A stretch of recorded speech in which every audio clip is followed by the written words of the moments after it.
ताजमहल को लेकर ऐसी कई कहानियां और दावे प्रचलित हैं जो इतिहास की आधिकारिक व्याख्या को चुनौती देते हैं। सबसे प्रमुख और विस्तृत दावा पी.एन. ओक द्वारा प्रस्तुत किया गया था। उनकी पुस्तक ताजमहल एक मंदिर महल है में इस सिद्धांत को विस्तार से रखा गया है। यहाँ उस कहानी और उसके आधार पर दिए गए प्रमाणों का विवरण हिंदी में प्रस्तुत है। कहानी ताजमहल असल में एक शिव मंदिर था, तेजो महालय। कहानी के अनुसार आगरा में यमुना नदी के किनारे स्थित यह भव्य इमारत मूल रूप से एक प्राचीन हिंदू शिव मंदिर था, जिसका नाम तेजो महालय भगवान शिव का निवास था। यह इमारत राजपूत शासक महाराजा परमार देव, जिन्हें कुछ स्रोत जय सिंह के नाम से भी जानते हैं, के महल का हिस्सा थी। कहानी आगे बताती है कि मुगल बादशाह शाहजहां ने अपनी पत्नी मुमताज की याद में एक मकबरा बनाने का फैसला किया। उसने आगरा में स्थित इस विशाल और सुंदर तेजो महालय महल को चुना। शाहजहां ने इसे जब्त कर लिया, इमारत के अंदर मौजूद हिंदू देवी देवताओं की मूर्तियों और प्रतीकों को हटा दिया या दफन कर दिया, और इसे अपनी बेगम का मकबरा रौजा में बदल दिया। इस प्रक्रिया में तेजो महालय नाम को बदलकर ताजमहल कर दिया गया। वे कारण प्रमाण जिन पर यह कहानी आधारित है। पी.एन. ओक और उनके समर्थकों ने अपने दावे को सिद्ध करने के लिए निम्नलिखित तर्क और सबूत पेश किए। 1. इमारत का वास्तुशिल्प आर्किटेक्चर।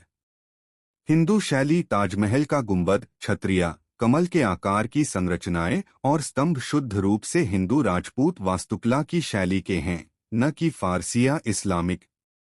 यह एक मंदिर के शिखर जैसा दिखता है।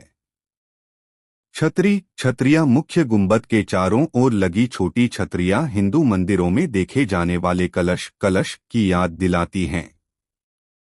2. इमारत पर हिंदू प्रतीक चिन्ह। ओम के चिन्ह। यह दावा किया जाता है कि ताजमहल की दीवारों पर उकेरी गई कुछ ज्यामितीय आकृतियों और कलाकृतियों को यदि उल्टा किया जाए तो वे संस्कृत के पवित्र शब्द ओम के आकार की बन जाती हैं। स्वस्तिक चिन्ह। इमारत की नक्काशी और पत्थरों पर हिंदू धर्म का पवित्र चिन्ह स्वस्तिक पाया जाना बताया जाता है। 3. दस्तावेजी सबूत।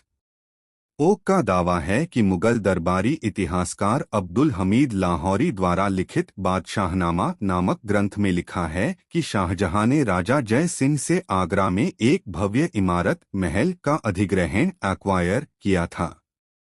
ओक का मानना है कि यह भव्य इमारत तेजो महालय ही थी। 4. नामकरण और शब्दावली। ताजमहल नाम का अर्थ। ओक का तर्क है कि ताजमहल एक संस्कृत शब्द तेजो महालय का अपभ्रंश विकृत रूप है, न कि फारसी शब्द। तेजो का अर्थ है शिव का तेज या मुकुट और महालय का अर्थ है महल या मंदिर। कमरों के नाम। ताजमहल के अंदर के कुछ कमरों के नाम जैसे हौजे कौसर का जलाशय को हिंदू रिचुअल स्नान जल कुंड से जोड़कर देखा जाता है। 5. भूमिगत कमरे और ताले। यह दावा किया जाता है कि ताजमहल के नीचे बंद और सील कर दिए गए कई कमरे हैं, जहां मूल हिंदू मूर्तियां और प्रमाण छिपे हुए हैं। यह कहा जाता है कि भारतीय पुरातत्व सर्वेक्षण (ASI) इन कमरों को खोलने की अनुमति नहीं देता क्योंकि इससे सच्चाई सामने आ जाएगी। इतिहासकारों और अदालत का पक्ष है कि ये सभी दावे दुनिया के अधिकांश इतिहासकारों और पुरातत्वविदों द्वारा पूरी तरह खारिज कर दिए गए हैं। हमें उम्मीद है कि जल्द ही ताजमहल का सच सामने आएगा।